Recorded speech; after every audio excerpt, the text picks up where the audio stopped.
मालिक तेरा धन्यवाद है सारी आशीषों बरकतों के लिए। प्रभु तू हमारा जिंदा खुदा है प्रभु जी, हमें चिताता है प्रभु जी, रिवील करता है चीज़ों को, बताता है प्रभु जी कि समय निकट है और जीवन की चिंताएं बढ़ती जाएंगी। सुस्त नहीं होना है, स्पिरिट को रिवाइव करना है।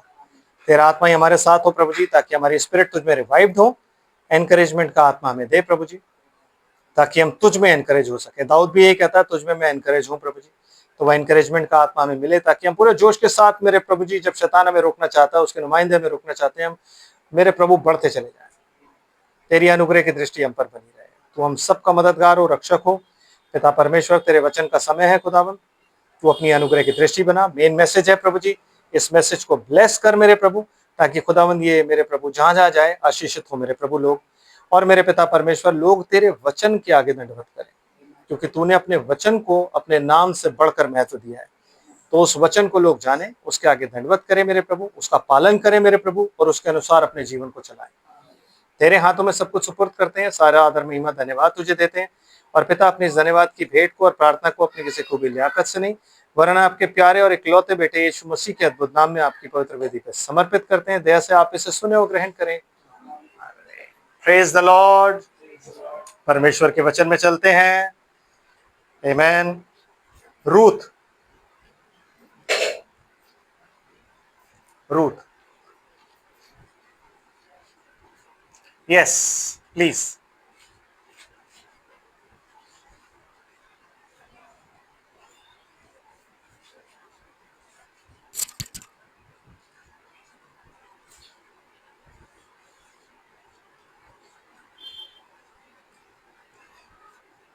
जिसकी जो ड्यूटी है वो उसे पूरी करनी होती है। आमेन। ड्यूटी से आप पीछे नहीं हट सकते, ड्यूटी से मैं पीछे नहीं हट सकता। Praise the Lord. 16 पहला अध्याय 16 आयत पढ़ता हूं। लिखा है, रूथ बोली, तू मुझसे ये विनती ना कर कि मुझे त्याग व छोड़कर लौट जा, क्योंकि जिधर तू जाए उधर मैं जाऊंगी, जहां तू टिके वहां मैं टिकूंगी। तेरे लोग मेरे लोग होंगे और तेरा परमेश्वर मेरा परमेश्वर होगा। जहां तू मरेगी वहीं मैं मरूंगी और वहीं मुझे मिट्टी दी जाएगी। यदि मृत्यु को छोड़ और किसी कारण मैं तुझसे अलग हूं, तो यहोवा मुझसे वैसा ही वरन उससे भी अधिक करे। आमीन। परमेश्वर की आशीष उसके पवित्र वचन के पढ़े और सुने जाने पर हो। Praise the Lord. आप लोग बैठ जाइए। आमीन। हालेलुया। यस। तो आज हम बात कर रहे हैं किस पर? रूथ। आमीन। तो नाओमी कौन है? Naomi is a Christian. और रूथ कौन है? जेंटाइल।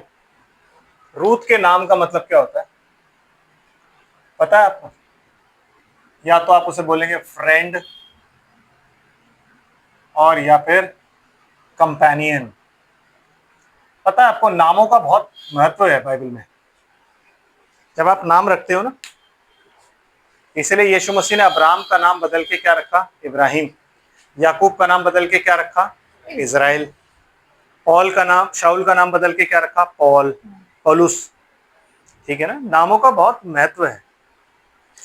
इसलिए जब हम अपने नामों को रखते हैं या कोई भी नाम लेते हैं, तो उस नाम को हमें जानना चाहिए कि उसका मतलब क्या है। सिर्फ बाइबल पढ़ लेने से और नाम रख लेने से ये नहीं होता कि मैंने तो बाइबल से नाम निकाला है, क्योंकि बाइबल में यहूदा इस्करियोती भी है, बाइबल में आहाब भी है कि नहीं? बाइबल में शाऊल भी है, जिसने परमेश्वर के साथ पहली बार, जो सबसे मतलब जब इजरायली आए और एक राजा बना, तो उसने यहोवा की आज्ञा का पालन नहीं किया, पहले राजा नहीं। और उसका नाम क्या रहा था? उसका नाम था शाऊल। इसीलिए जब पौलुस था, पौलुस का नाम जो शाऊल था, वो उसको परमेश्वर ने बदल के उसका नाम क्या किया? पौलुस। क्योंकि हर एक नाम के पीछे एक स्पिरिट चलती है। समझ रहे बात? तो जब नाम को भी रखते हैं ना, तो ध्यानपूर्वक रखें। आमीन। क्योंकि हर नाम के पीछे स्पिरिट चलती है। समझ रहे? तो यहां बात कर रहे हैं किसकी? रूथ की। क्योंकि रूथ का नाम नाओमी ने नहीं रखा। रखा है बेटा? नहीं। रूथ का नाम किसने रखा? उसके माँ बाप ने। रूथ, रूथ का मतलब क्या है? फ्रेंड। आमीन। इसीलिए वो जब नाओमी उसे कहती है अब तू मुझे छोड़ के जा, तो वो कहती है मैं तो तुझे छोड़ूंगी ही नहीं। ये परमेश्वर के चुनाव में आज से नहीं है, ये परमेश्वर के चुनाव में कब से है, जब परमेश्वर ने अपने मन में सोचा था। नाओमी सिर्फ इसलिए मोआब नहीं गई थी, नाओमी अपने घराने के साथ ही, उसका घरा पूरा घराना मोआब इसलिए नहीं गया था कि वो बर्बाद हो जाए और मर जाए, वो इसलिए गए थे ताकि वहां से रूत को ले आए। आमीन। यीशु मसीह सामरी स्त्री से जब मिलता है तो कहता है उस जगह से होके जाना उसके लिए बड़ा जरूरी था। हालांकि जाने को वो सीधा भी जा सकता था, लेकिन वो होकर गया, सुखार नापना वगैरह ऐसी को लिखा है शायद, उस नगर से होके गया। क्यों? वहां से जाना उसके लिए बड़ा जरूरी था। क्यों? क्योंकि वहां पे सामरी स्त्री थी और उस स्त्री को पकड़ना था, उस स्त्री को लाना था, तो उस स्त्री के ऊपर अपने आप को जाहिर करना था। क्योंकि सामरी स्त्री ही एक ऐसी स्त्री है जिसको यीशु मसीह ने बोला परमेश्वर का पुत्र स्त्री को। आमीन। समझ रहे बात को हैं? तो वहां से उसको जाना जरूरी था। तो वैसे ही परमेश्वर जो है ना, वो जगह जगह घूम के लोग इकट्ठे करता है। राहाब अपने डिसीजन पर क्या हुआ, खरी ठहरी और खुदा ने उसको शामिल कर लिया अपने वंश में, यहूदा के वंश में। आमीन। रेबेका, जब एलियाजर कहता है कि भाई मैं आज सुबह वापस जाऊंगा, तो कहते हैं लड़की को मेरे साथ भेजो, कहते लड़की से पूछ ले। तो डिसीजन किसका था? लड़की का, मैं जाऊंगी। आमीन। यहाँ पे डिसीजन किसका? दोनों का, इनका था, और औरफा का और रूथ का। औरफा तो अपने घर चली गई सजेशन लेके, लेकिन जब रूथ की बारी आती है तो रूथ कहती है नहीं, तू मुझसे ये ना कह। आमीन। एक क्रिश्चियन औरत अपने दुख में किसी को शामिल नहीं करना चाहती। वो कहती है मैं तो ऑलरेडी दुखी हूं, अब ये बच्ची तो जवान है, इसको क्यों लेके जाऊं। ये एक चर्च है जो बैकस्लाइड हो गया। नाओमी एक ऐसा चर्च है जो बैकस्लाइड हो गया। आमीन।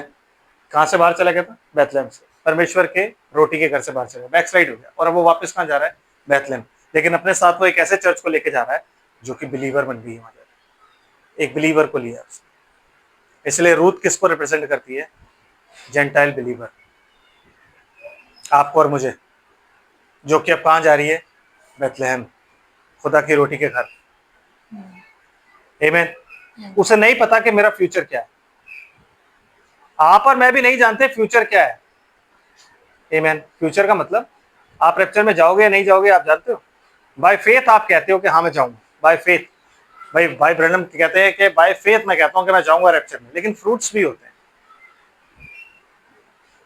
हैं, फ्रूट्स भी तो होंगे। उन फ्रूट्स के हिसाब से ही आप रैप्चर में जाओगे, बिना फ्रूट्स के आप रैप्चर में नहीं जा सकते। आमीन। समझ आ रहा है जी? तो क्या कहती है नाओमी? नाओमी से रूथ क्या बोलती है? रूथ बोली तू मुझसे यह विनती ना कर कि मुझे त्याग व छोड़कर लौट जा। कहती है तू मुझसे ये विनती ना कर। एक जवान स्त्री एक बूढ़ी स्त्री से कह रही है तू मुझसे ये विनती मत कर। क्यों? अब मेरा डिसीजन जो है वो डिसीजन क्या है? क्योंकि जिधर तू जाएगी उधर मैं जाऊंगी। ये एक डिसीजन होता है बिलीवर का। जब अब्राहम को खुदा ने बुलाया तो अब्राहम को पता नहीं था कि वो कहां जाता है, कहां को जा रहा है। पता था उसको? ये बात नहीं पता था। उसने सिर्फ सारा को ही बोला कि हमें यहां से निकलना है, और सारा ने ये नहीं पूछा कि कहां निकलना है। अगर सारा ने पूछा भी तो अब्राहम ने बोला मुझे नहीं पता, यहोवा ने कहा है तू निकल। और निकलने के बाद क्या कर? मेरी उपस्थिति में चल, मेरी उपस्थिति में चल और सिद्ध होता जा। अब मेरी उपस्थिति में कहां चल और कहां नहीं चल ये नहीं मालूम, ये नहीं पता, ये किसी को भी नहीं पता। आमीन। कि जिस मार्ग से हमें गुजरना है वो मार्ग कैसा है। इजरायली नहीं जानते थे कि वो किस मार्ग से होके जाएंगे कनान तक, उन्हें मालूम था? नो, सिर्फ परमेश्वर उनकी अगुवाई कर रहा था। मार्ग कठिन होता है हमेशा, ये बात रूथ को मालूम थी। एक कंट्री से, मैं आज अगर आपको मैं कह दूं आपको जाना है भाई अमेरिका, जाके आप सेटल हो जाओ और वहां जाके आपको काम करना है, क्या काम करना है मुझसे पूछो, मैं कहूंगा पता नहीं। कहां जाके रहेंगे पता नहीं। कोई ऐसा है वहां पे जो हमें नहीं, तो आप मेरे को कहोगे यार ऐसे तो मैं नहीं जा सकता ब्रदर। क्यों? क्योंकि ये तो बड़ी कठिन समस्या है, मैं कैसे जाऊंगा और कहाँ रहूंगा, आप मुझे कुछ भी नहीं बता रहे। तो रूथ के पास कोई क्या कहते हैं, नाओमी के पास कोई घर नहीं था, क्योंकि नाओमी की जमीन तो थी, वो तो गिरवी रखी हुई थी, है कि नहीं ब्रदर?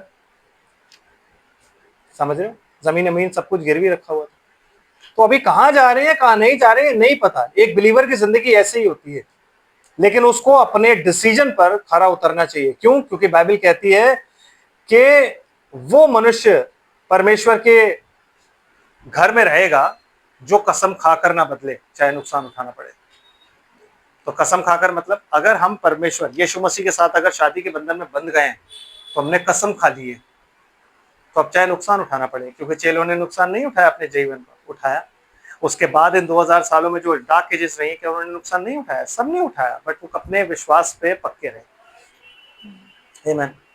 तो रूत जो है एक सच्चे बिलीवर की तरह क्या कह रही है कि मैं नहीं, जहां तू जाएगी उधर मैं जाऊंगी, जहां तू टिकेगी वहां मैं टिकूंगी। वो ये नहीं कह रही मैं तेरे घर में रहूंगी, कहा उसने कि मैं तेरे घर में रहूंगी, क्योंकि अभी घर का कोई ठिकाना नहीं है। तो वो कह रही है जहां तू टिकेगी, इसे कहते हैं उसका नाओमी के प्रति प्रेम। ब्रदर, एक ही पावर है जो हमें रैप्चर तक या इस बैतलहम में ला पक्का रख सकती है, हमें उस प्रॉमिस के साथ बना के रख सकती है, that is called power of love.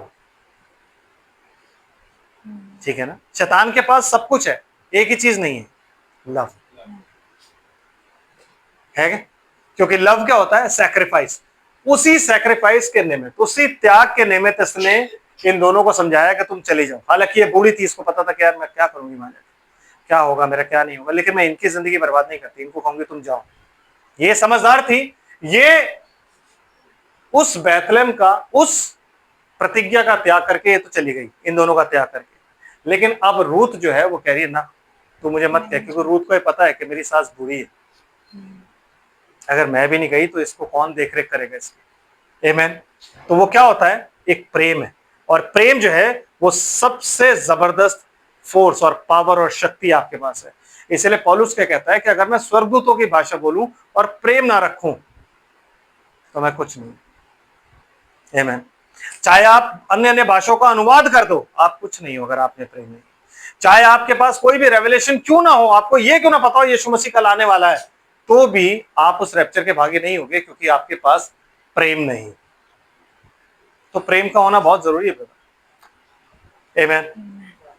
और प्रेम क्या होता है कि अगला बंदा वो समझा रहा है कि मत जाओ, प्रेम ये होता है कि नहीं, तू मुझे मत समझा, मुझे तेरे साथ जाने ही जाना। आमीन। और क्या लिखा हुआ है? कहता है जहां तू टिके वहां मैं टिकूंगी, तेरे लोग मेरे लोग होंगे। आमीन। तो अभी उसने अब जो है क्या बोलना शुरू किया है, अब उसने वो डिसीजन को एक्सपैंड कर दिया है कि तेरे लोग मेरे लोग होंगे। आमीन। हम प्रभु में आ गए, हम सब प्रभु में आए हुए हैं, लेकिन जो प्रभु के लोग हैं क्या वो हमारे लोग हैं? नहीं है। कहां है? एक पौलुस का है, एक अपोलोस का है, एक कैफा का है, एक यूहन्ना का है, एक इसका है, एक उसका है। कहां है? नहीं है। आज हमारे जो टेंट हैं, आज हमने वही डिनोमिनेशन बना रखी है कि वो डिनोमिनेशन उसकी है, वो डिनोमिनेशन उसकी है, वो डिनोमिनेशन उसकी है, और वो डिनोमिनेशन, और मैं उससे नहीं मिलूंगा क्योंकि वो गलत है, मैं उससे नहीं मिलूंगा कि वो गलत है। तो प्रेम का है। जो भी मिनिस्ट्री अपने मेंबर्स को इस पुलपिट से बांध के रखेगी ना, चेन से, वो शैतान की मिनिस्ट्री है। जो मिनिस्ट्री ये बोलेगी ना कि तुम उसके साथ फेलोशिप ना करो, तुम वहां मत जाओ, तुम ये मत करो, तुम वो मत करो, तो वो मिनिस्ट्री शैतान की मिनिस्ट्री है। जो मिनिस्ट्री डरा के की जाएगी वो मिनिस्ट्री शैतान की मिनिस्ट्री है, क्योंकि सिर्फ शैतान ही डराता है और डरा के अपनी इबादत करवाता है। यीशु मसीह क्या है? सत्य, और सत्य क्या करता है? तुम्हें आजाद। यीशु मसीह ने कभी अपने चेलों को नहीं बोला कि तुम इससे संगति मत करना, तुम इससे संगति मत करना। आमीन। जो भी बुलाता था यीशु मसीह उसके घर जाता था, हालांकि उसे पता होता था मेरी बेइज्जती करने के लिए बुला रहा है, पर वो फिर भी जाता था। है कि नहीं? हम लोग क्या हो गए? हम लोग आ गए, लेकिन हम इस प्रतिज्ञा को भूल गए। आज इसको हम याद रखते हैं, हम बोलते हैं रूत जो है वो ब्राइड को दर्शाती है, लेकिन रूत ये भी तो कहती है तेरे लोग मेरे लोग। तो आज खुदा के लोग हमारे लोग कहां हैं? अगर हम कहते हैं we are the body of Christ, तो हमारे लोग कहां हैं? आमीन। वो लोग कहां हैं जिनसे हम प्यार करें? वो लोग कहां हैं जिनके लिए हम प्रार्थना करें? वो लोग कहां हैं जिनसे हम, समझ रहे हो आप बात? तो तेरे लोग मेरे लोग, जो यहोवा के लोग हैं वही हमारे लोग हैं। उनमें से कोई भी लोग इधर उधर अलग अलग नहीं है। आमीन। और क्या कह रही है वो? कहती है तेरा परमेश्वर मेरा परमेश्वर होगा। जो तेरा परमेश्वर है वही मेरा परमेश्वर है। मैं तो अपने देवताओं को भूल चुकी हूं। जब आप प्रभु में आ गए, प्रभु में आने के बाद वो जो बीता हुआ आपका कल था ना, वो डेड है, वो खत्म हो गया, आप मर गए हो। अब जो आप जीवित हो, तो आप किसके लिए जीवित हो? मसीह यीशु के लिए। आमीन। तो अब आपका परमेश्वर कौन है? वही है। आपका परमेश्वर कौन हुआ? वही हुआ। आमीन। सिस्टर एक मिनट जेनेसिस निकालिए, जेनेसिस चैप्टर 1।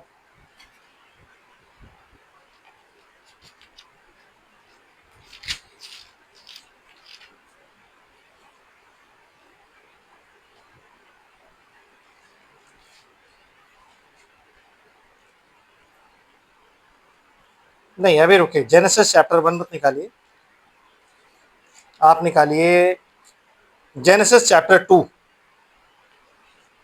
और उसकी 21 आयत।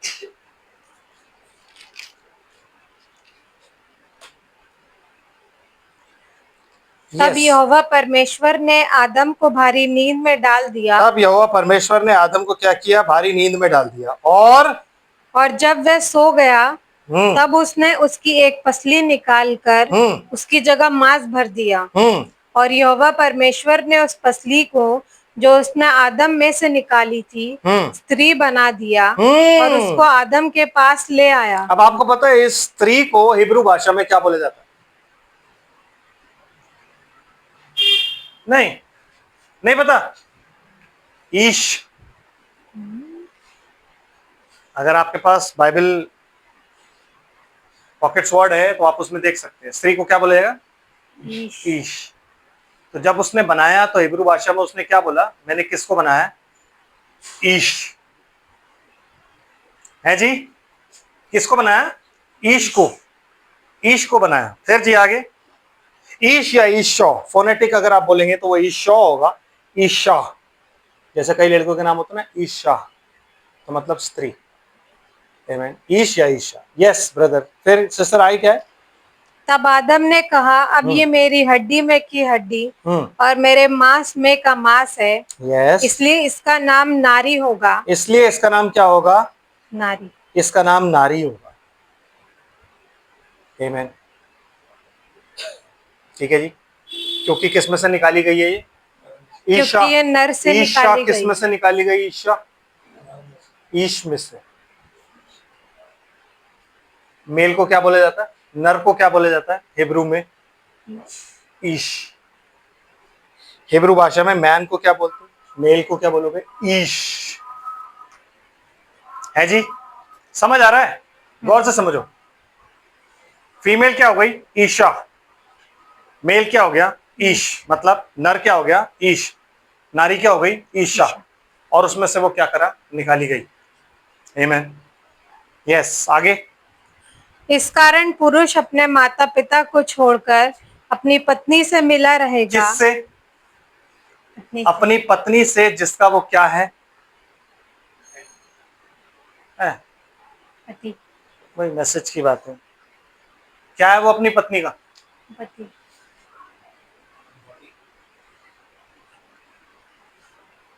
क्या है? हर एक आदमी अपनी औरत का क्या होता है? वर और वधु नहीं लिखते।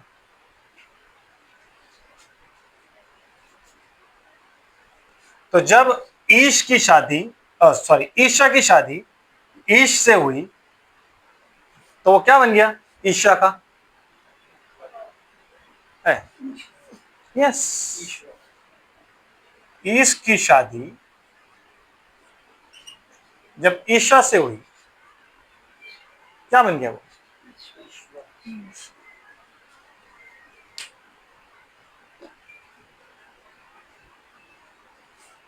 तो हम जो कलीसियाएं हैं, हम कौन है?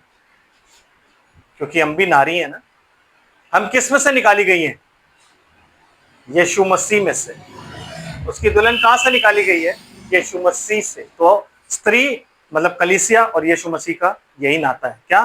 कि वो हमारा पति है और हम उसकी पत्नियां हैं। तो फिजिकली अगर हमारा पति हमारा ईश्वर है, तो यीशु मसीह कौन होगा कलेक्टिवली? परम ईश्वर।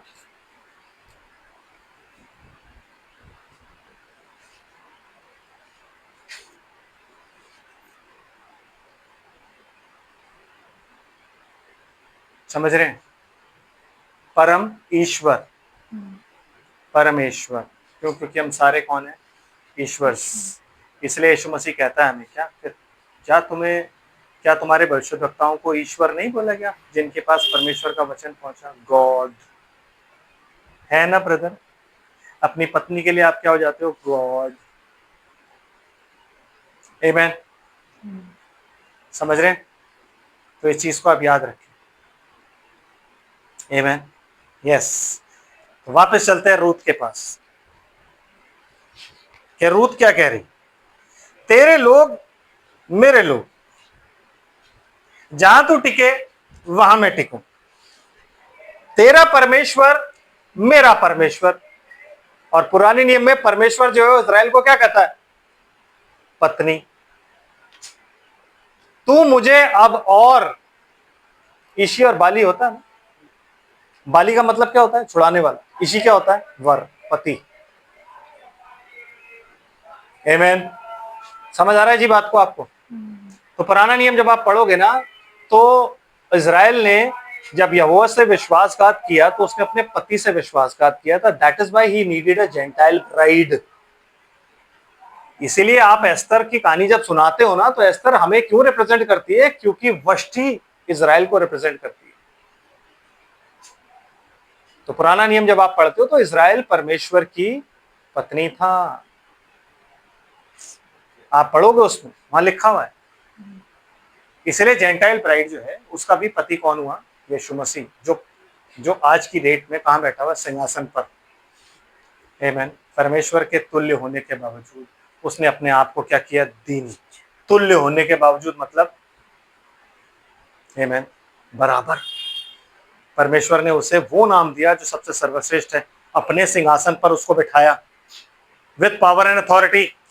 अपना दाहिना हाथ देके कि मेरा बेटा है, अब सही है, परमेश्वर है, मैं नहीं हूं। आमेन। जब ये सारा कुछ कंप्लीट करके मेरे को दे देगा, then I will be the one. अभी सब कुछ नहीं है, परमेश्वर ही सब में सब कुछ नहीं है, ये हम सुन चुके हैं। क्यों? क्योंकि अभी कौन है? अभी यीशु मसीह है। उसने सब कुछ सबके अधीन, सबको कॉन्कर करना है। जब वो सब कुछ कॉन्कर कर लेगा, मृत्यु को भी वो जीत लेगा और अधोलोक की भी वो जीत लेगा, तब वो सब कुछ लेकर के परमेश्वर के अधीन चला जाएगा और फिर परमेश्वर ही सब में सब कुछ होगा। ये आपकी बाइबल कह रही है, मैं नहीं कहता। आमीन। समझ रहे हैं? यस। फिर क्या कह रहा है? रूथ चैप्टर 2 एंड वर्स कौन सी आगे थे? 17। क्या कहता है सिस्टर? पढ़िए जरा प्लीज। जहां तू मरेगी वहां मैं भी मरूंगी। तेरा परमेश्वर ही मेरा परमेश्वर। अब जिन लोगों से मैं निकल के आया हूं, मैं उन्हें भूल गया हूं। अब मेरा उनसे कोई लेना देना नहीं। अब वो परमेश्वर मेरे परमेश्वर नहीं है। समझ रहे हैं? तो यू डिनाई, आपने उस परमेश्वर को क्या किया? एकदम ब्लॉक कर दिया। अब आप उसके बारे में ना बात करते हो, ना आप उसके बारे में जानते हो। अब आपका एक नया पति है, और वो पति कौन है? प्रभु यीशु मसीह। आमीन। उसने आपसे वाचा बांधी अपने खून से, और आपने उसके खून को एक्सेप्ट किया। एक्सेप्ट करने के बाद अब आज वो आपका पति हो गया है, और आप उसी की सुनते हो। अब आपका पुराना जो दुनिया आपकी थी, तो आप दुनिया की अब नहीं सुनोगे। क्यों? क्योंकि दुनिया से आपने डिवोर्स ले लिया है। आप डिवोर्सी हो। आपने किससे डिवोर्स लिया? दुनिया से। कहता है अगर तू दुनिया के साथ दोस्ती करेगा तो तू परमेश्वर का दुश्मन है। तो आज जब आप चल रहे हो, तो आपको दुनिया की नहीं सुननी है, आपको वो सुनना है जो परमेश्वर कह रहा है। आमीन। जो परमेश्वर का वचन कहता है, अगर आप वो करते हो और जो दुनिया कहती है उसको ब्लॉक कर देते हो, तो ब्रदर एंड सिस्टर, फिर आप इस आयत को पूरा करते हो कि तेरा परमेश्वर ही मेरा परमेश्वर। क्योंकि इससे पहले कि तेरा परमेश्वर मेरा परमेश्वर होता, मैं तो दुनिया को मानती थी वो मेरा परमेश्वर, आज नहीं। और जहां तू मरेगी ना, उधर मैं भी मर जाऊंगी। मतलब सेम लैंड में। तो बैतलहम जा रही है ना, वो अगर वहां मरेगी, मैं वहां ही मरूंगी। आमीन। और आगे, पर वहां मुझे भी मिट्टी दी जाएगी जी। यदि मृत्यु छोड़ और किसी कारण मैं तुझसे अलग हूँ, हाँ जी। तो यहोवा मुझसे वैसा ही वरन उससे भी अधिक करे। तो यदि मैं चिढ़ के, यदि मैं किसी ईर्ष्या से या मैं किसी बात से अगर तुझसे अलग हूं, जैसे आज हम लोग सब क्या हैं? एक दूसरे से अलग हैं। तो यहोवा मुझसे वैसे ही करे जैसा वो कहता है। आमीन। यूनिटी ऑफ फेथ का मतलब पता है? यूनिटी ऑफ फेथ का मतलब क्या है? अभी तक हम यूनिटी ऑफ फेथ में नहीं है, आप मतलब विश्वास की एकता में नहीं है हम। हमारा एक ही विश्वास नहीं है। जिस दिन हमारा एक विश्वास होगा उस दिन हमारे पास 4 चर्च नहीं होंगे। कितने चर्च होंगे हमारे पास? एक। उस दिन हम क्या कहलाया जाएगा? Universal body of Christ. उस दिन एक्चुअली हम क्या बनेंगे? कैथोलिक। क्योंकि कैथोलिक का मतलब कोई चर्च नहीं है, कैथोलिक का मतलब होता है यूनिवर्सल बॉडी ऑफ क्राइस्ट। ये मतलब होता है। आमीन। समझ रहे हो? तो यूनिवर्सल बॉडी ऑफ क्राइस्ट का मतलब है हम सारे क्या हो जाएंगे? एक।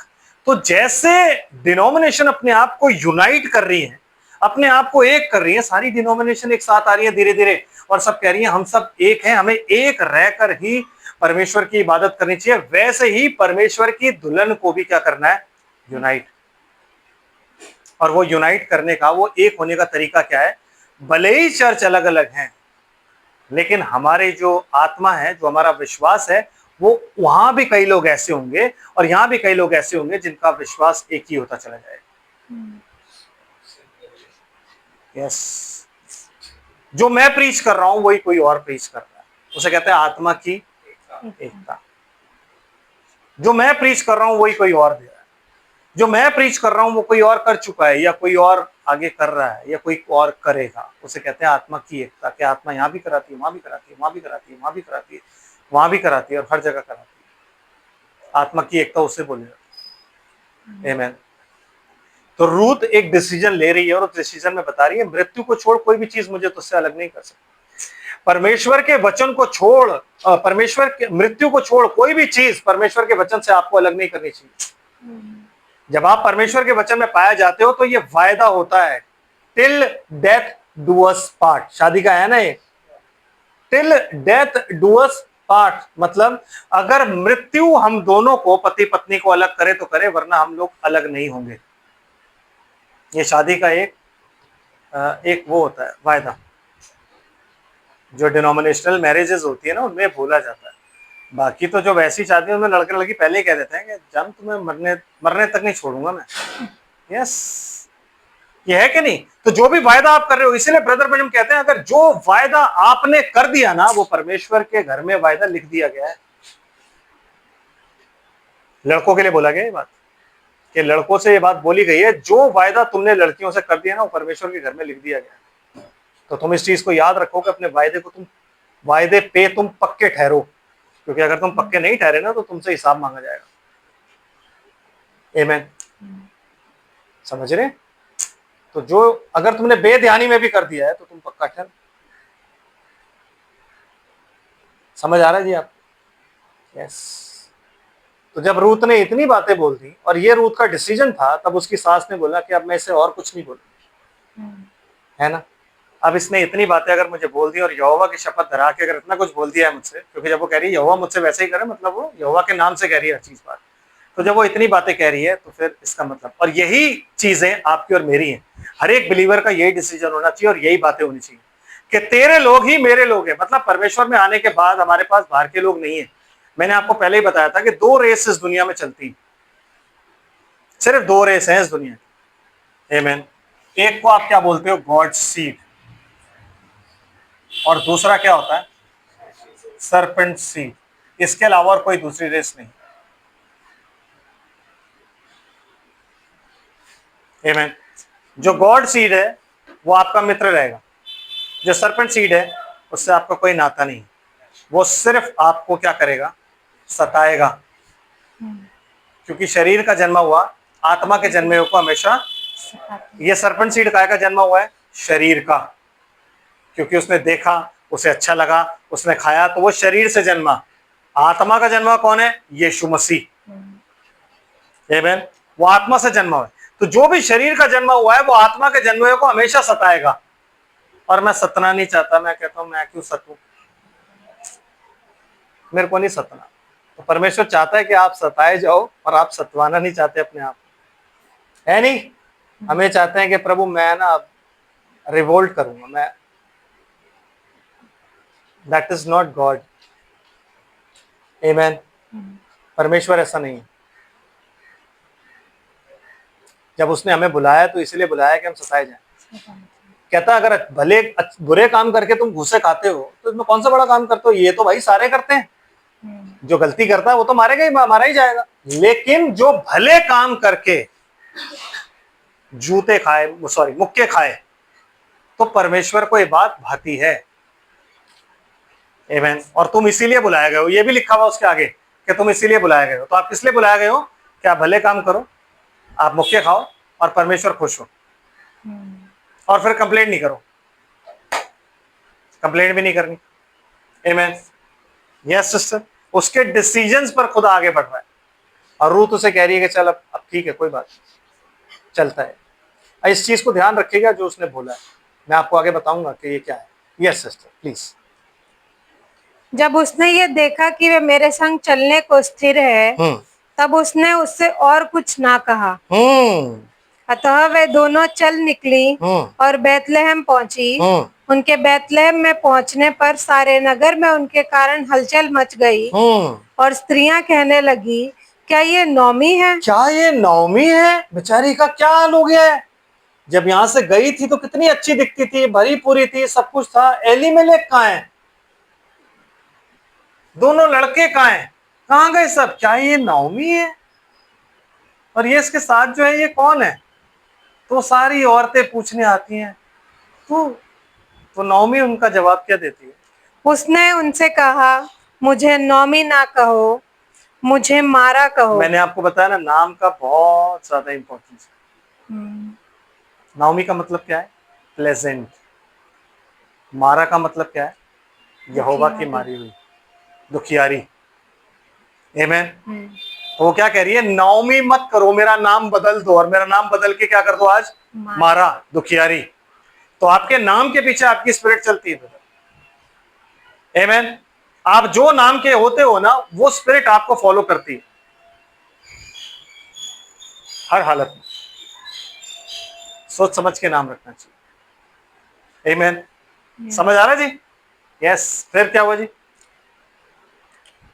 मुझे मारा कहो, क्योंकि सर्वशक्तिमान ने मुझको बहुत दुख दिया है। हाँ, मैं तो मतलब सर्वशक्तिमान ने दुख दिया है, मैं तो बड़ी सीधी और सच्ची हूं।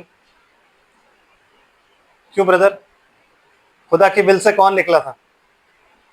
नाओमी? या खुदा ने खुद कहा था चलो यहां से निकलो, अब तुम वहां जाओ, वहां तुम कमाना खाना, तुम्हें वहां पे ब्लेस करूंगा?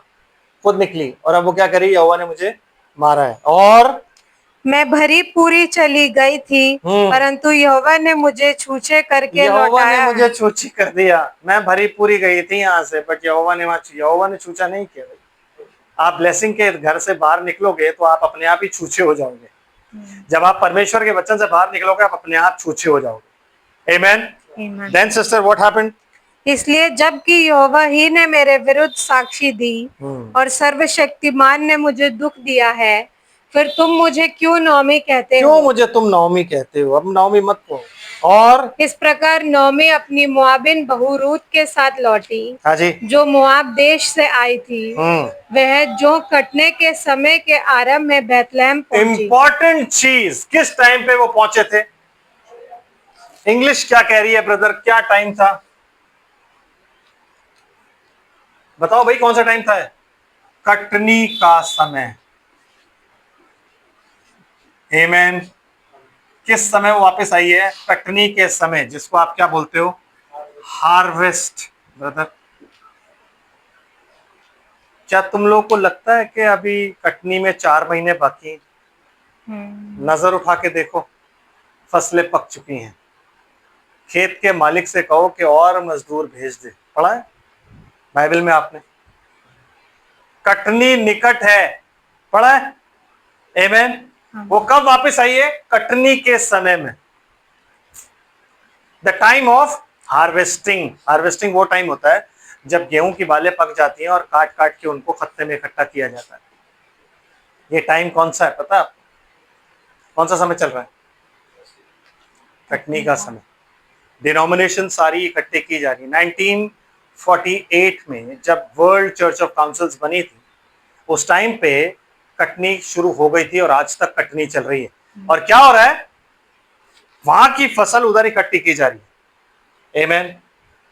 WCC की जितनी भी फसलें हैं जो जंगली हैं वो सारे वहां इकट्ठे, भूसी वहां इकट्ठी करी जा रही है, और जितने भी दाने हैं वो यहाँ इकट्ठे किए जा रहे हैं परमेश्वर के भवन में, उसके खत्ते में। और आपको मेरा मैसेज अगर याद हो सफरिंग, तो मैंने उसमें बताया था कि इससे पहले कि गेहूं आप काटो दाने से भरी हुई, आप उसको कैसे काटते हो, उसको आप मारते हो। एक पत्थर होता है, उसके ऊपर मार मार के दानों को भूसी से अलग किया जाता है। ये टाइम चल रहा है ना, इस मार मार के अलग किया जा रहा है किसको? दाने को भूसी से। जो उन परीक्षाओं को, जो उन टेंशन्स को झेलते झेलते प्रभु में चला जाएगा, वो खत्ते में इकट्ठा कर दिया जाएगा, और जो रह जाएगा उसको बाहर फेंक दिया जाएगा। आमीन। कहता उसका सूप उसके हाथ में है। सूप क्या करता है? सूप ऐसे दाने को लेता है, यूं उछालता है। जब वो उछालता है, हवा चलती है तो भूसा उड़ता है, दाना नीचे आता है। तो वो क्या है? आपकी सफरिंग है। आमीन। आपकी सफरिंग है वो आपका वो दुख है जो आज आपको मिल रहा है। लेकिन वो दुख आपको दे कौन रहा है? आप किसके हाथ में हो? यीशु मसीह के हाथ में, ब्रदर एंड सिस्टर। आमीन। और जब वो चिड़ियों का हिसाब रखता है, उसके कहे बगैर एक भी चिड़िया नहीं गिरती, तो आपको गिरने देगा, आपको मरने देगा वो? क्या ये पॉसिबल है? नो। आमीन। आपको किसी चीज से हानि नहीं हो सकती। उसे पता है मेरा दाना कौन है और मेरा दाना कौन नहीं है। उसे पता है कौन सा दाना शैतान, चिड़ियाएं चुपके लेके जा सकती हैं और कौन सा दाना नहीं लेके जाती। He knows. Amen. क्योंकि इस हार्वेस्ट का, जिस हार्वेस्ट की मैं बात कर रहा हूं, इस हार्वेस्ट का एक लॉर्ड है, और वो लॉर्ड कौन है? यस, जीसस क्राइस्ट को क्या बोला जाता है? Lord of harvest.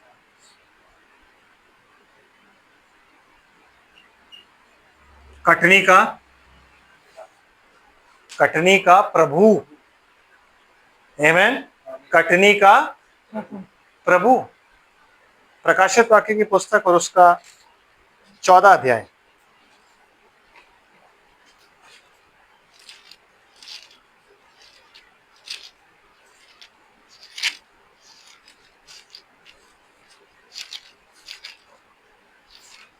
चौदह अध्याय 14 है।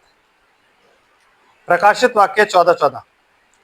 मैंने दृष्टि की और देखो एक उजला बादल है, और उस बादल पर मनुष्य के पुत्र सरीखा कोई बैठा है। मतलब कौन बैठा है उस पर? मनुष्य के पुत्र सरीखा कौन है? प्रभु यीशु मसीह, उसके अलावा कोई नहीं। और जिसके सिर पर सोने का मुकुट, हाँ, और हाथ में चोखा हंसुआ है। हंसुआ क्या चीज होती है मालूम है आपको? हंसुआ क्या होता है? हाँ, जिससे क्या करते हो आप? फसल काटते हो, वो हंसुआ है। फिर क्या हुआ जी? फिर एक और स्वर्गदूत ने मंदिर में से निकलकर उससे जो बादल पर बैठा था हाँ, बड़े शब्द से पुकार कर कहा, हाँ, अपना हंसुआ लगाकर लवनी कर, क्योंकि लवने का समय आ पहुंचा है। यस, ये लवनी ही कटनी है। इसका समय क्या हो गया है? आ पहुंचा है। आमेन। यस। 1963 में एक बादल दिखा था, मालूम है आपको? जैसे बोला गया था कि यीशु मसीह का चेहरा इसमें नजर आता है। अलग होना शुरू हो गए थे लोग तब से, और तब से आज तक अलग होते हुए आ रहे हैं। किसके द्वारा? इस मैसेज के द्वारा जो प्रीच किया गया, जो मैं आपको पढ़ने के लिए कह रहा हूं। जब आप विलियम ब्रैनम का नाम लोगों के सामने लोगे ना, तो लोग आधे तो वैसे ही कट जाते हैं। क्यों? क्योंकि लोगों को डर होता है, झूठा भविष्यवक्ता, झूठा भविष्यवक्ता, झूठा भविष्यवक्ता, बिना चेक करे। यस, बिना चेक। ऑर्थोडॉक्स तो बड़ी देर की बात है, झूठा भविष्यवक्ता। प्लस सब लोगों को लगता है ये बादल की पूजा करते हैं, ये लोग मूर्ति पूजक हैं, ये चील की पूजा करते हैं, और ये ऐसे, और ये बहुत वैसे हैं, ये रिजिड हैं, ये लोग, ये रिजिड हैं लोग। कल्ट की वजह से ये लोग रिजिड। लेकिन जब आप उसकी बातों को जानते हो, बिना नाम लिया प्रीच कर दो, हर आदमी एक्सेप्ट कर लेगा। है कि नहीं? बिना नाम लिया प्रीच करोगे, हर आदमी एक्सेप्ट करेगा। बिकॉज यीशु मसीह ने जब भी प्रीचिंग करी तो उसने रूल्स एंड रेगुलेशंस कभी नहीं बताए उसने। no. जो भी आता था, इसलिए उसको लोग पसंद नहीं करते थे, क्योंकि कहता है ये तो पियक्कड़ों के साथ, चोरों चक्कों के साथ और वैश्याओं के साथ संगति करता है। अगर ये जानता अगर ये भविष्यवक्ता होता तो ये जानता कि जो औरत उसके पैर धो रही है, जो आंसुओं से अपने पैर भिगो रही है, बालों से पोंछ रही है और चूम रही है, वो स्त्री कौन है? वो स्त्री एक वेश्या थी, अच्छी स्त्री नहीं थी वो। आमीन। लेकिन उसमें और फरीसियों में क्या फर्क था? उस स्त्री ने बहुत प्यार किया और फरीसियों ने प्यार नहीं किया। बस फरीसी किस पे चढ़ते थे? वचन पर, मूसा की व्यवस्था पर, अपनी धार्मिकता पर। वो अपने आप को कहते थे हम बहुत धर्मी है, बाकी कोई कुछ नहीं। They never used to fellowship with anyone else. फरीसी फेलोशिप करते थे भाई किससे? नहीं करते। सामरी स्त्री क्या कहती है? तू तो इजरायली है, तुम लोग हमसे फेलोशिप नहीं करते। कहती है कि नहीं? आज भी वैसे इजरायली बैठे हुए जो कहते हैं उनसे फेलोशिप मत करो, उनसे फेलोशिप मत करो, उनसे फेलोशिप मत करो। इसका मतलब उनको यही विश्वास नहीं है कि अगर वो सच्चा वचन बोल रहे हैं तो कोई कहीं भी चला जाए रोटी खाने वापस यही आएगा, क्योंकि उसको कहीं और भूख लगेगी ही नहीं। उनको लगता है कि परमेश्वर के इस वचन और उसकी पावर से ज्यादा शैतान पावरफुल है जो ले जाएगा। सो वो क्या करते हैं? पुलपिट से बांध के रखते हैं सब कि यहाँ नहीं जाना, वहां नहीं जाना, वो गलत है, वो गलत है, यही सही है, यही ऐसा है, अपने आप को दिखाते हैं। That is wrong, that is wrong. आमीन। डरा कर कोई मिनिस्ट्री नहीं होती। यीशु मसीह का वचन सत्य है और सत्य तुम्हें आजाद करता है। इसलिए विलियम ब्रैनम क्या कहते थे? बैप्टिज्म देने के बाद लोग पूछते थे अब हम इसी चर्च के मेंबर? कहते नहीं, जाओ जहां के जिस चर्च के तुम मेंबर हो वहां जाओ, और अगर तुम्हारे पास कोई चर्च नहीं है तो यहाँ आ जाओ, है ना? यही कहा करते थे। और प्रताप सिंह भी यही कहते। तब हमें लगता था यार प्रताप सिंह गलत क्यों बोलते हैं यार, जो बैप्टिज्म ले लिया चर्च का मेंबर है। वो तो जब हमने संदेश पढ़े सुने तब पता लगा विलियम ब्रैनम भी यही कहते हैं। बैप्टिज्म के बाद आप जाओ, जिस भी चर्च के मेंबर हो जाओ और live a Christian, good Christian life. अगर आपके पास नहीं है कोई चर्च तो आप यहां आ जाओ, क्योंकि अब आपका पर्सनल रिलेशनशिप यीशु मसीह के साथ है, वही आपको सिखाएगा। इसलिए वो हमेशा क्या बोले? No love, no law but love, no creed but Christ, no book but Bible. ये चीजें उन्होंने हमें सिखाई। आमीन। समझ रहे? फिर सिस्टर क्या कह रहा है जी? इसलिए कि पृथ्वी की खेती पक चुकी है। पृथ्वी की खेती जो है वो पक चुकी है, और अतः जो बादल पर बैठा था उसने पृथ्वी पर अपना हंसुआ लगाया और पृथ्वी की लवनी की गई। फिर एक स्वर्गदूत और फिर ये कौन सा है? ये जेंटाइल ब्राइड है, जिसको क्या बोलता है वो? खेती। ये जेंटाइल चर्च है, ये ब्राइड है जिसकी खेती करके आज उसने क्या किया है? इकट्ठा कर लिया है, ऑलरेडी इकट्ठा कर लिया है। चल रही है वो चीज। कहता है जिस दिन आखिरी भेड़ प्रवेश कर गई ना उस दिन द्वार बंद हो जाएगा। अभी द्वार खुला हुआ है, अभी द्वार खुला। जिस दिन आखिरी भेड़ बंद हुई उस दिन द्वार बंद हो जाएगा। ऐसा नहीं है कि अभी द्वार धीरे धीरे बंद हो रहा है और मैं देखो द्वार बंद हो रहा है, भाग भाग जाता हूं, घुस गया मैं। नो, द्वार खुला हुआ है। उसके खोले को कोई बंद नहीं कर सकता और उसके बंद किए कोई खोल नहीं सकता। तो ऐसा नहीं था कि 7वां दिन जब आया तो द्वार यूं बंद हो रहा था कश्ती का, तो जिन्होंने देखा ना भाग के आए, कूद के अंदर चले गए।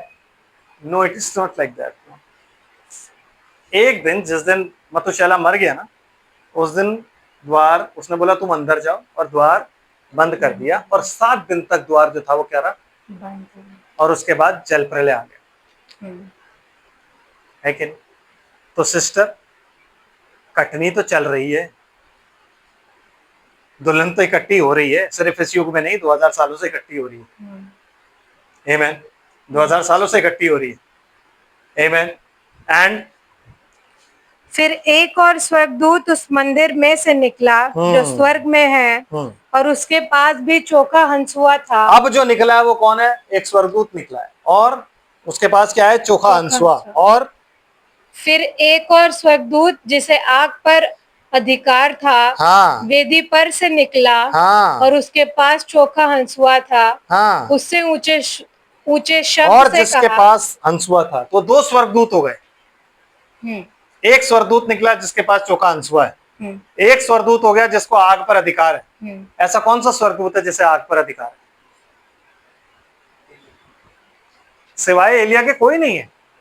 आग गिराता था ना वो, जब परमेश्वर के वेदी रखी हुई थी, जब उसने वेदी बनाई, आग उसने गिराई। आप कहोगे आग परमेश्वर ने गिराई, प्रार्थना तो उसने करी। तो जब वो 50-50 की टुकड़ी उसकी फेलोशिप खुदा से तोड़ने आई तो आग उसने गिराई 2 बार कि अभी आग गिरे और तुम्हें भस्म कर दे, तो आग पर उसका अधिकार था। So there are two. Redemption का मैसेज कौन प्रीच करेगा? यस, आपको मिनिस्ट्री के बारे में पता होना चाहिए। रिडेम्पशन का मैसेज अगर कोई प्रीच करेगा तो मोसेस। बैप्टिज्म अगर कोई देगा तो कौन देगा? मोसेस। क्योंकि कुरिन्थियों की पत्री में लिखा है वो जब इजरायली जब निकले तो उन्होंने मूसा का बपतिस्मा लिया। जब उन्होंने समुद्र पार किया उन्होंने एक ही चट्टान से जल पिया। वो चट्टान जो थी मसीह थी जो उनके साथ साथ चलता था। ब्रदर, आमेन। तो अगर छुटकारे का आत्मा मूसा के पास है तो मूसा is going to do everything.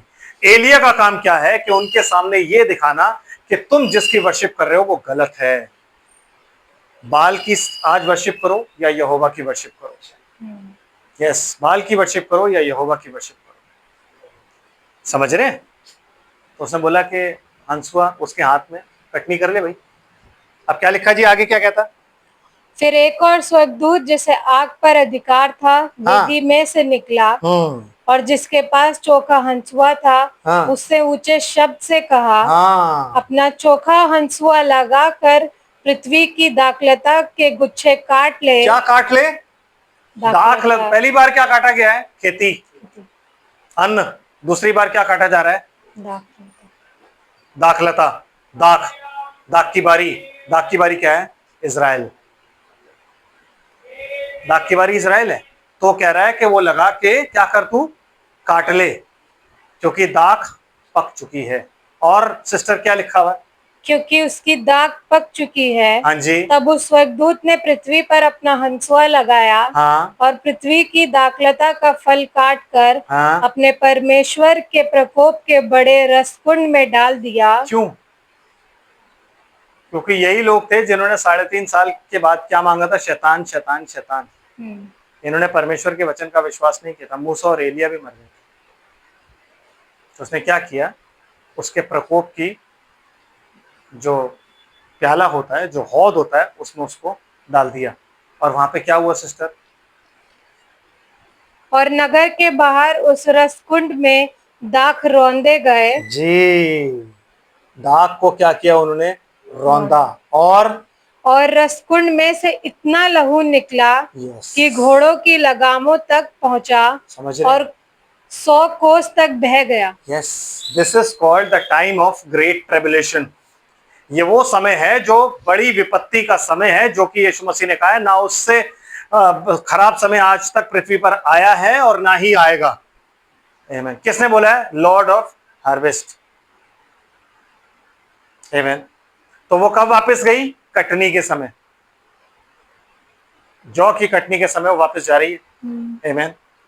समझ रहे हो? ये कटनी का समय है। और कटनी के समय जब वो वापस जाती है तो वो क्या बोलती है? उसको क्या शिक्षा देती है? रात के समय वो उससे कहती है, Ruth chapter no brother, it is chapter 2 now, है ना? Ruth chapter 2। सिस्टर क्या कहती हो? नौमी के पति एलिमेलेक के कुल में उसका एक बड़ा धनी कुटुंबी था जिसका नाम बोआज था। जिसका नाम क्या था? बोआज। बोआज था। आमीन। और मोआबिन रूथ ने नौमी। बोआज कौन है?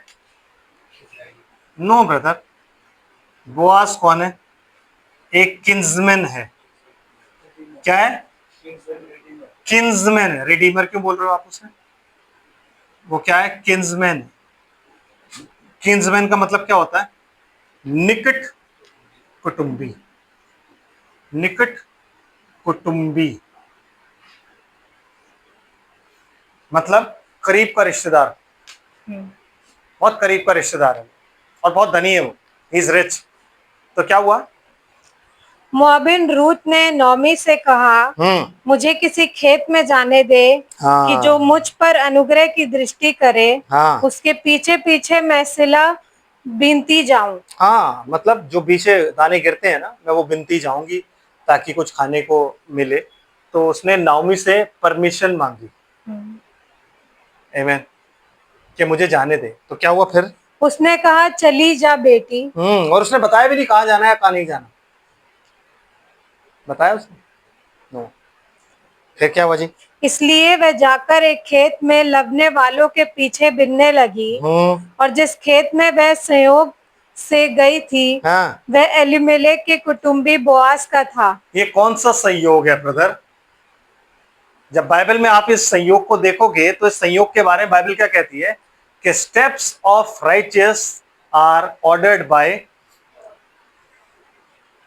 धर्मी जन के जो पद चिन्ह होते हैं ना वो भी परमेश्वर की तरफ से ऑलरेडी ठहराए हुए होते हैं कि उसको कहां लेके जाना और कहां नहीं लेके जाना। और आप और मैं सोचते हैं कि यार हमें खुदा ऐसी जगह क्यों लिए चल रहा है यार कि मैं समझ नहीं आ रहा है कि मैं क्यों जा रहा हूं। It is ordered bye Lord. उसको पहले से पता होता है कि कहां जाएगा और कहां नहीं जाएगा, वो अच्छी तरीके से जानता है। वो सारी स्टोरी आपके किसी भी काम से परमेश्वर सरप्राइज नहीं होता है, कभी सरप्राइज नहीं हुआ। इसलिए कई बार लोग मुझसे पूछते हैं कि फिर बाइबल में क्यों लिखा है कि परमेश्वर पछताया?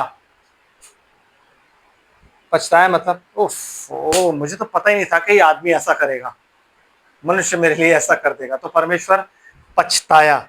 तो फिर जब उनसे पूछा जाता है कि ठीक है, जब हम आपको बोलते हैं कि आप पश्चाताप करो तो आप कैसे पश्चाताप करते हो? आपके पश्चाताप का मतलब क्या होता है? तो डिनोमिनेशन ने एक ही चीज सिखाई है पश्चाताप के लिए, क्या क्या आप ऑल्टर पे आओ और आके रो, ये आपका पश्चाताप। इसलिए तो लोग बचते नहीं है। लेकिन पश्चाताप का असली मतलब क्या होता है? रिपेंट मीन्स मन फिराना,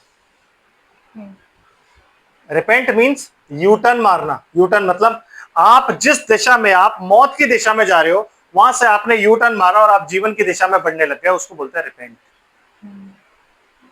क्योंकि आप और मैं किस दिशा में जा रहे थे? मौत की दिशा में।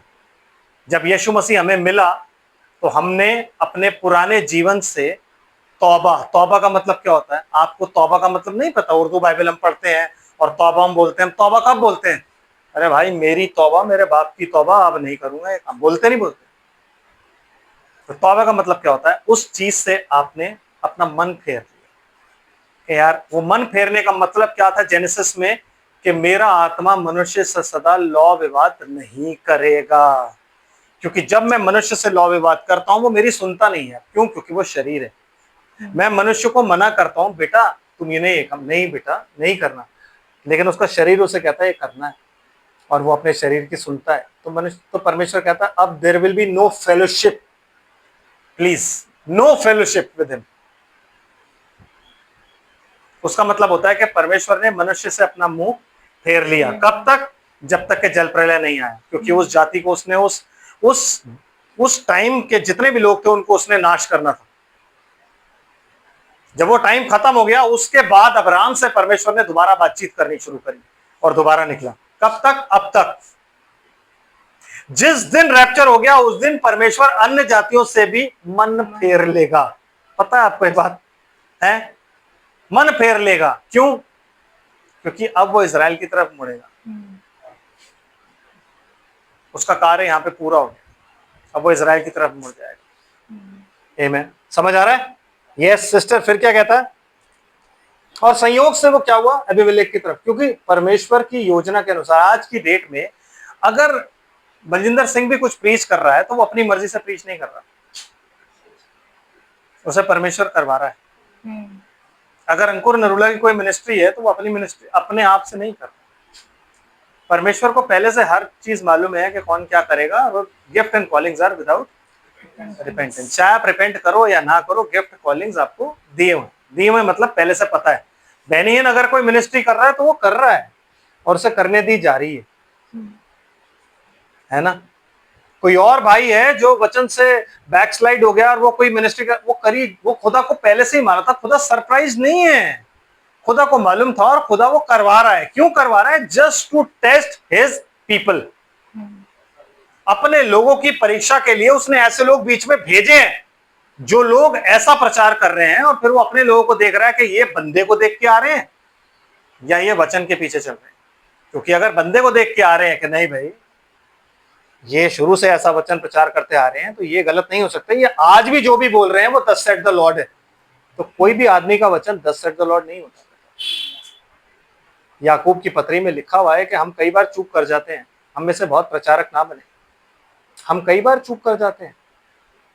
आमेन। क्योंकि सिद्ध केवल एक है, दस सेड द लॉर्ड, सिर्फ एक बोल सकता है, वेरीली वेरीली आई से अनटू यू, सिर्फ एक बोल सकता है और वह यीशु मसीह। उसके अलावा और कोई भी नहीं। किसी का वचन एब्सोल्यूट नहीं है, आज की डेट में तो बिल्कुल भी नहीं है। आमेन। अगर मैं बोलूं कि मैं ही सच्चा वचन प्रचार कर रहा हूं तो आप मतलब मेरे से बड़ा तो फिर बेवकूफ आदमी नहीं है। जब पौलुस एक अन्य जाति, जो समाज, जो पूरी अन्य जाति है, उसका वो ज्योति ठहराएगा और वो कहता है मैं छोटों में से भी छोटा हूं। आमीन। अधूरे दिनों का जन्मा हुआ हूं, तो आप और मैं क्या है? हम कुछ नहीं है। हमें हमेशा ये मालूम होना चाहिए कि हम दीनता में रह के ही ऊपर जा सकते हैं, बिना दीन हुए नहीं जा सकते। समझ रहे हैं? यस जी।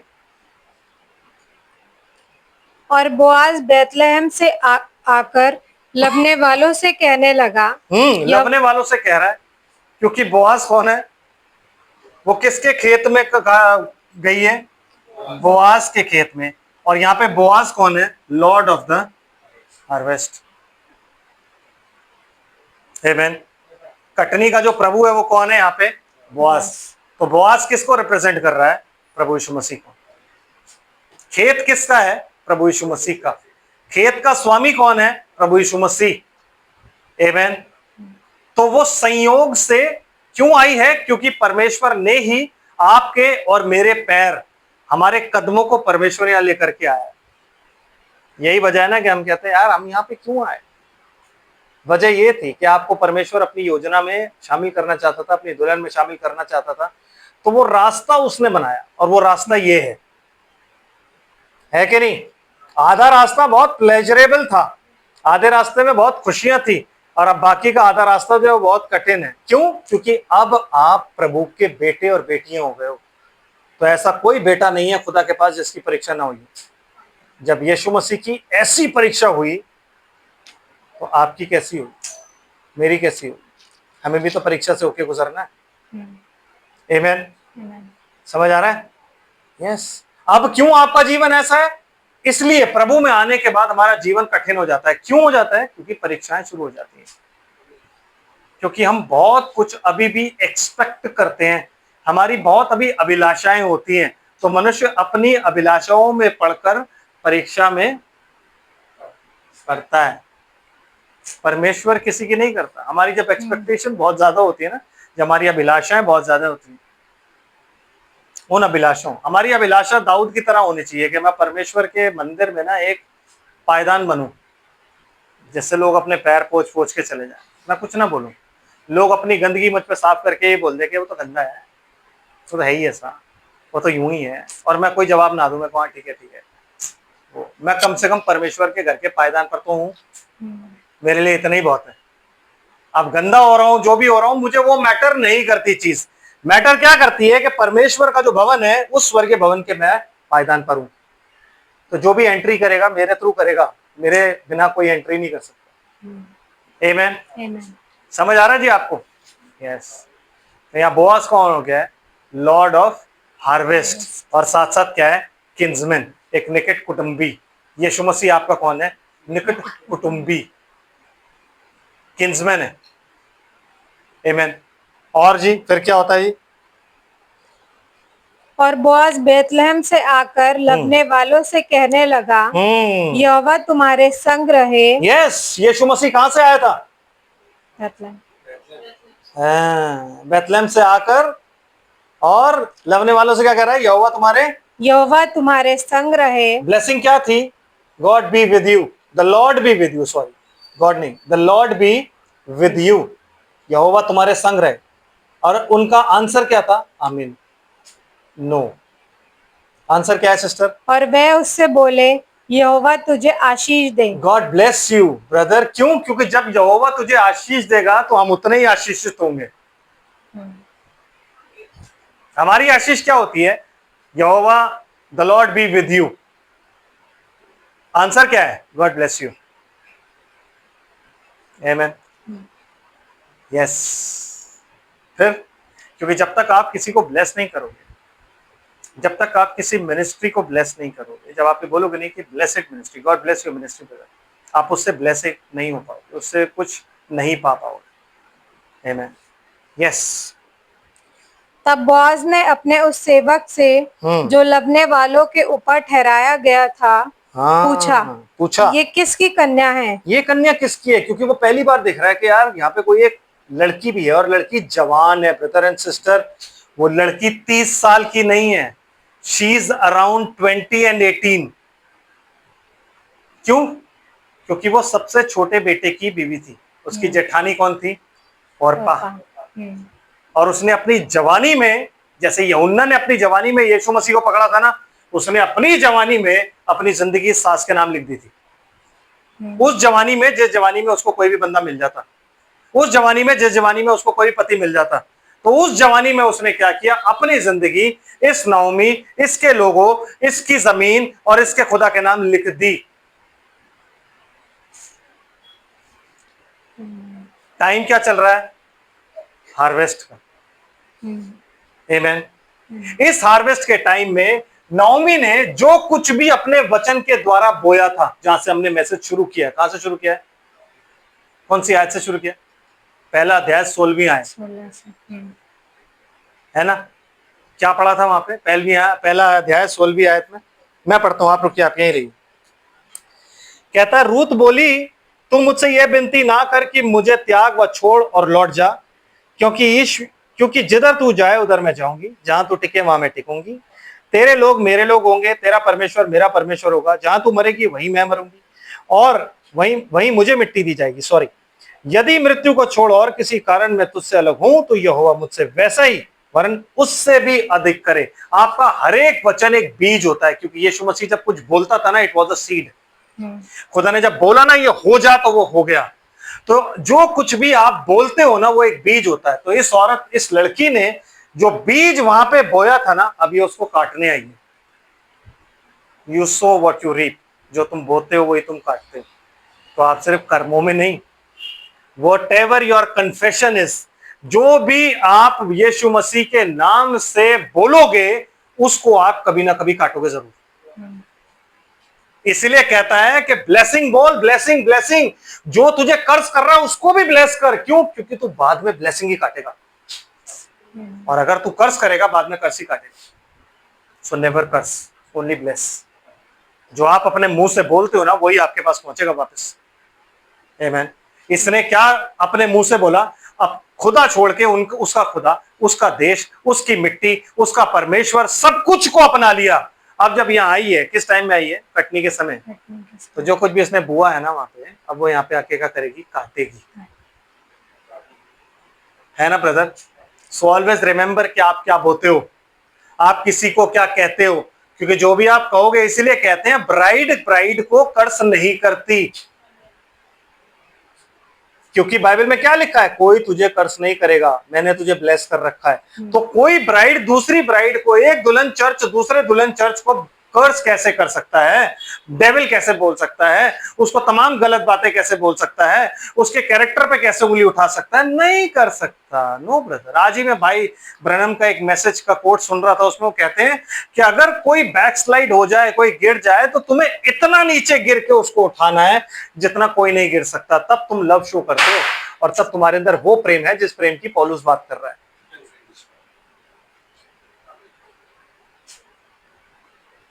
इसलिए मुझे वो बात बड़ी अच्छी लगी जो ब्रदर नाइस ने उस दिन बोली ना, कि कोई भी करेक्शन अगर किसी इंसान को प्रभु से बाहर निकालती है तो वो करेक्शन डेविल की है।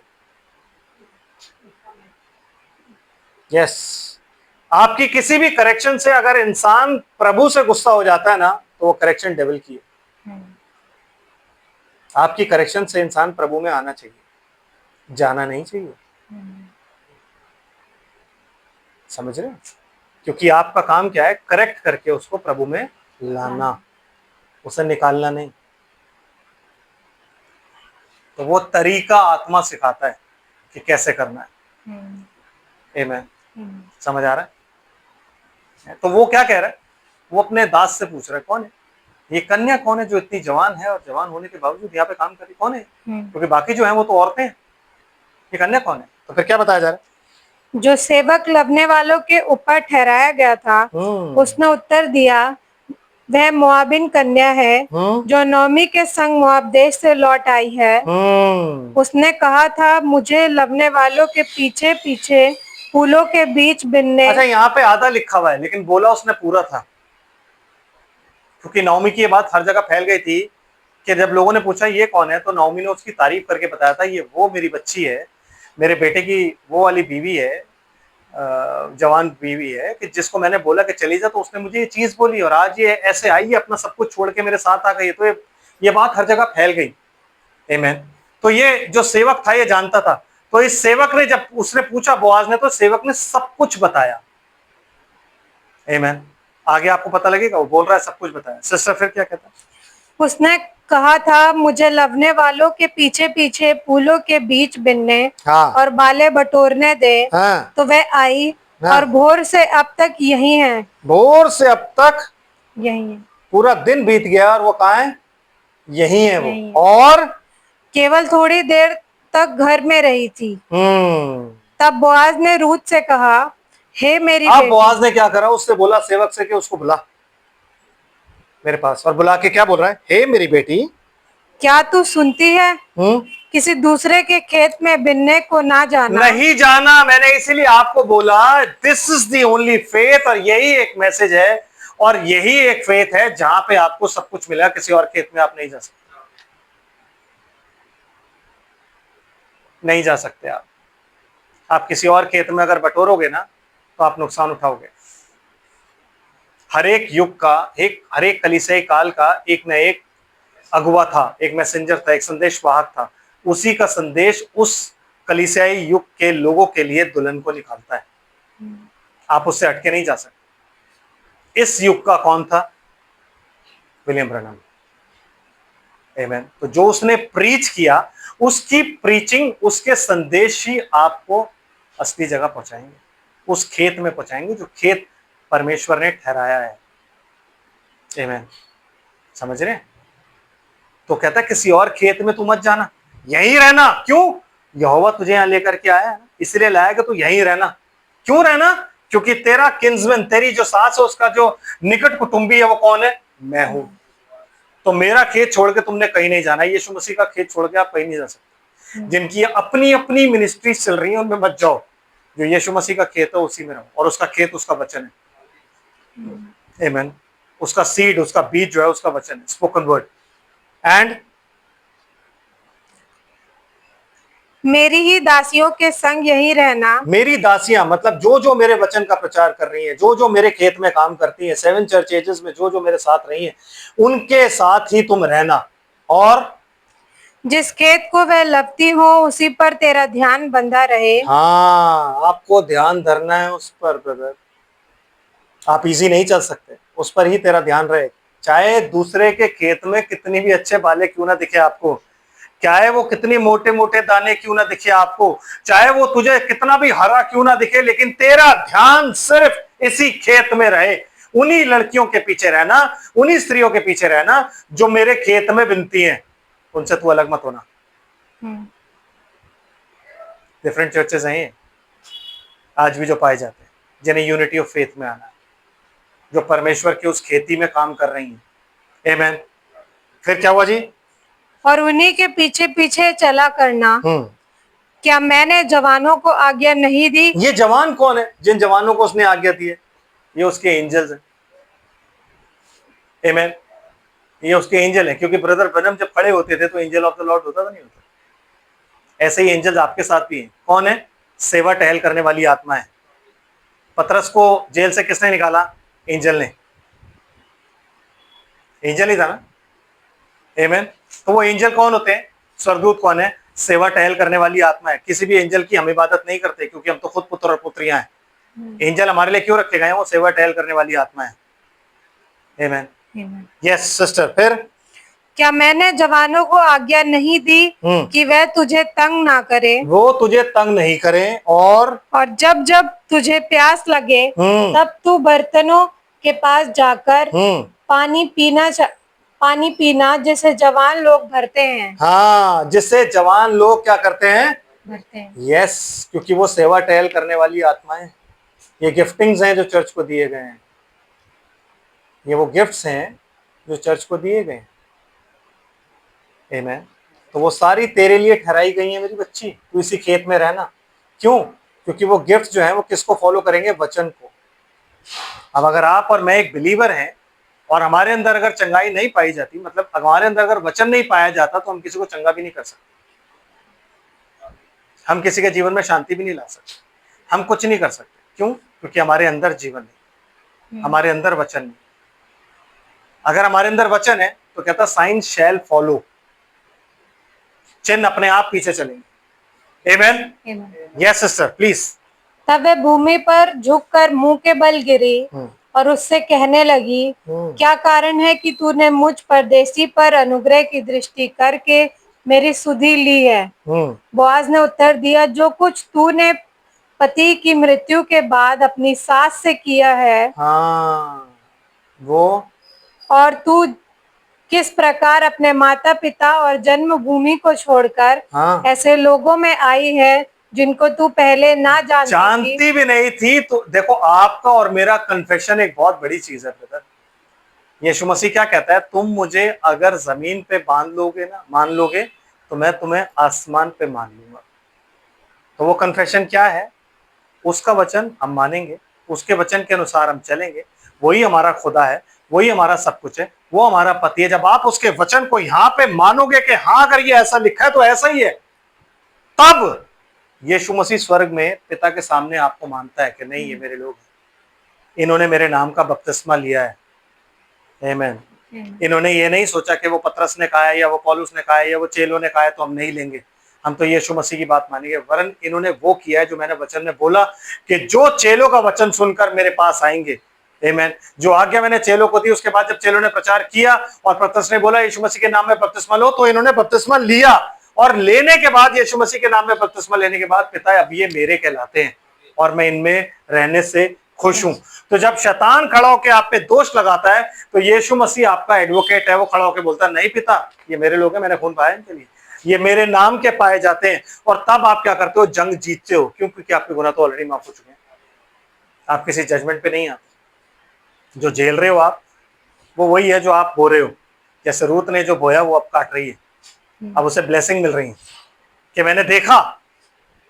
क्या देखा? जो तूने बोया। तूने क्या बोया? तूने ये चीज जो बोली, और वो बोलने के अनुसार तूने जो बोला वो तूने किया। मतलब अगर मैंने परमेश्वर के वचन को बोल रहा हूं और मैं वही जी नहीं रहा हूं, तो मैं सबसे बड़ा ढोंगी हूं। ब्रदर एंड सिस्टर, अगर आप इस वचन को पढ़ रहे हो और कह रहे हो आमीन, अगर आपने वचन को पढ़ा और आपने मैसेज को सुना और बोला आमीन, और अगर आप उसे नहीं जी रहे हो ना, तो फिर आप ढोंगी हो। और अगर आपने कह दिया आमीन और अगर आप जी रहे हो, तो आप उसका प्रतिफल पाओगे। Praise the Lord. आमीन। समझ आ रहा है सिस्टर? पूरा कर दो इसको, फिर खत्म करते हैं। ये सब मुझे विस्तार के साथ बताया गया है। देखा, मैंने कहा ना कि आपको ये बात उसको विस्तार से बताई गई थी, लेकिन लिखी जब यहाँ पे है तो आधी लिखी है। फिर यहोवा तेरे कार्य का फल दे। आमीन। और इज़राइल का परमेश्वर यहोवा, जिसके पंखों तले तू शरण लेने आई है, हाँ, तुझे पूरा बदला दे। मतलब इस हार्वेस्ट के टाइम में जो कुछ तूने वहां पे बोया और उस बोने के अनुसार तूने किया, उसका तुझे पूरा बदला दे। सेनाओं का यहोवा। इसलिए बाइबल कहती है कि तुम मेरे भंडार में लेकर के आओ चीजें और ये जानो कि मैं देता हूं या नहीं देता हूं। ब्रदर एंड सिस्टर, आप क्या लेके आते हो उसके भंडार में? पैसे? पैसों का भूखा नहीं है। वर्शिप लाओ, थैंक्सगिविंग लाओ, हर चीज की थैंक्सगिविंग लाओ। अगर दुख भी है तो भी थैंक्सगिविंग लाओ, क्योंकि आपको ये पता होना चाहिए कि दुख आपकी जिंदगी में अगर दुख है तो वो खुश हो रहा है, इसलिए आप बुलाए गए दुखों के लिए, ताकि आप मसीह के दुखों में सहभागी हो। आमीन। उसने कहा, हे मेरे प्रभु, तेरा अनुग्रह की दृष्टि मुझ पर बनी रहे। हम यहीं तक पढ़ेंगे, यहाँ से आगे हम बुधवार को जाएंगे, क्योंकि यहाँ से अगर हम चले ना 6 बजेंगे। आमीन। समझ रहे? तो जो कुछ भी आप बोओगे ना वो आप काटोगे, बाइबल आपको दिखा रही है। लेकिन कब काटोगे? हार्वेस्ट के टाइम में। ये टाइम कौन सा चल रहा है? हार्वेस्ट। तो ब्रदर, इससे पहले कि आप और मैं रैप्चर में जाएं, हमें यहीं सब कुछ काट के जाना है जो हमने बोया। अगर आपको लगता है कि नहीं होगा ये, तो ये गलत, आप गलत सोच रहे। जो नाओमी ने बोला, जो नाओमी ने उसके अनुसार, जो रूत ने बोला, जो रूत ने उसके अनुसार किया, अब उसकी ब्लेसिंग उसको मिल रही है हार्वेस्ट के टाइम में। और किसके द्वारा मिल रही है? बोआज के द्वारा, किन्समैन के द्वारा। आमीन। तो जब आप वो काम करोगे जो आपने परमेश्वर के वचन का अंगीकार किया है, यीशु मसीह के नाम में बपतिस्मा लिया है, उसके वचन को आपने पढ़ा है, उसके वचन को पढ़ के और उसको सुन के हर बात को और आमीन के साथ रिसीव करके आपने संदेशों को और वचन को ग्रहण किया है, तो जब आप वो काम करते रहोगे तब आप उसकी ब्लेसिंग्स को रीप करोगे, मतलब तब आप उसका प्रतिफल अच्छा पाओगे। इसलिए बहुत जरूरी है आपको सिर्फ बाइबल पढ़नी नहीं है। कहता है जो व्यवस्था के पढ़ने वाले हैं सिर्फ वो नहीं है, पढ़ने और सुनने वाले ग्रहण नहीं किए जाएंगे, वो ग्रहण किए जाएंगे जो व्यवस्था पर चलते हैं। आमीन। तो जब आप बाइबल पढ़ते हो तो आपको तब ग्रहण किया जाएगा जब आप उस पर चलोगे। जब आप मैसेज सुनते हो तो आपको तब ग्रहण किया जाएगा जब आप उस पर चलोगे। सुन के हालेलुया प्रेज द लॉर्ड तो सब बोल देते हैं क्योंकि बहुत अच्छा लगता है, लेकिन उन बातों को जब अपनी अपनी जिंदगी में लागू करना होता है, असली कलेश तो तब शुरू होता है। यही तो यीशु मसीह ने कहा, बोने वाला बीज बोने चला, कुछ इधर चले कुछ उधर पड़े। तो वो जो झाड़ियां हैं, वो चिंताएं, वो परेशानियां हैं जो वचन की खातिर हमारे ऊपर पड़ती हैं। क्यों? क्योंकि हमें तो वचन बहुत अच्छा लगा, हमने कहा हम इस वचन को नहीं छोड़ेंगे, लेकिन जब परेशानी आई तो हमने कहा प्रभु हम तो छोड़ रहे हैं। अरे भैया इतनी टेंशन कौन पालेगा, वापिस चलो, औरपा की तरह वापिस चलो, वापिस चलेगा। इतनी टेंशन कौन पालेगा कि कोई है नहीं, कोई नए लोग नए, पता नहीं क्या होगा क्या नहीं होगा, वापिस चलो। बट हमें रूट की तरह बनना है। आमीन। हमारी जिंदगी तब ब्लेसेड हो, और ये वही समय है जब आपको सब कुछ वापस दिया जा रहा है, ताकि आपको रैप्चर में जाने में कोई कठिनाई ना हो। आप एक चीज को याद रखो, रैप्चर में जाने से पहले जो कुछ आपने बोआ यही काट के जाओगे। जजमेंट, जो आपको माफी मिली है वो जजमेंट पे नहीं आओगे। कोई भी ब्राइड जो ऊपर जाएगी वो जजमेंट पे खड़ी नहीं होगी। आमीन। क्योंकि आपको माफी मिल गई। लेकिन क्यों आप इतना भुगत रहे हो, क्यों आप इतना दुख सह रहे हो? बिकॉज शैतान आप पर खड़े होकर दुष्ट कर रहा है, इसने ये पाप भी किया था, इसने ये भी किया था, इसने ये भी किया था। तो खुदा कह रहा है ठीक है, इसका ये दे दो, इसका वो दे दो, जैसे उसने अय्यूब के लिए किया, ये दे दो वो दे दो, इसके अलावा मत करियो, इतना कर दे, इसके अलावा मत करियो, इतना कर दे। मतलब बाउंड्री फैला के शैतान को कह रहा है कि ये कर दे, इसके आगे नहीं करना है। ठीक है, तू यही करना चाहता ना, ये कर दे। आमीन, है ना? बस तो जब वो चीज हमारे साथ होती है तो हमें पता होना चाहिए, तो मैं कर चुका हूं, मेरा ही किया मेरे सामने आ रहा है, तो ग्रेस है मेरे ऊपर, कि इससे आगे नहीं होगा। क्योंकि जब अय्यूब पर भी परीक्षा आई तो दायरे बांधे गए, इतना ही करियो इससे ज्यादा नहीं, इतना ही करियो इससे ज्यादा नहीं, इतना ही करियो इससे ज्यादा नहीं, बस। और कंफर्टर हमें दिया ही हुआ है उसने। तो इससे पहले कि आप रैप्चर में जाओ, यही सब कुछ काट के जाओगे जो बोया है, ताकि जब आप ऊपर जाओ ना आप क्लीन हो। तभी तो आपको कपड़े जो दिए जाएंगे वो बिल्कुल साफ होंगे, आप में एक भी दाग, एक भी झुर्री नहीं होगी। क्यों? आपको यहाँ पे साफ किया जाए। जो दाग आपके जीवन पर लगे हैं, जो दाग आपके दामन पर लगे हैं, वो सब यही साफ किए जा रहे हैं। जो झुर्रियां आपके ऊपर पड़ी हुई हैं वो यही साफ किए जा रही हैं, उसी को आप भुगत रहे हैं। प्रभु आप सबको आशीष करते हैं। प्रभु के वचन में बने रहिए, जागरूक रहिए, रिवाइव कीजिए और आगे बढ़ते जाइए। आमीन। हम प्रार्थना करते हैं। स्वर्ग और पृथ्वी के मालिक, हम तेरा धन्यवाद करते हैं तेरी सारी आशीष और बरकतों के लिए। तू महान परमेश्वर है, तेरी महिमा तेरी बड़ाई हो, अद्भुत है प्रभु जी।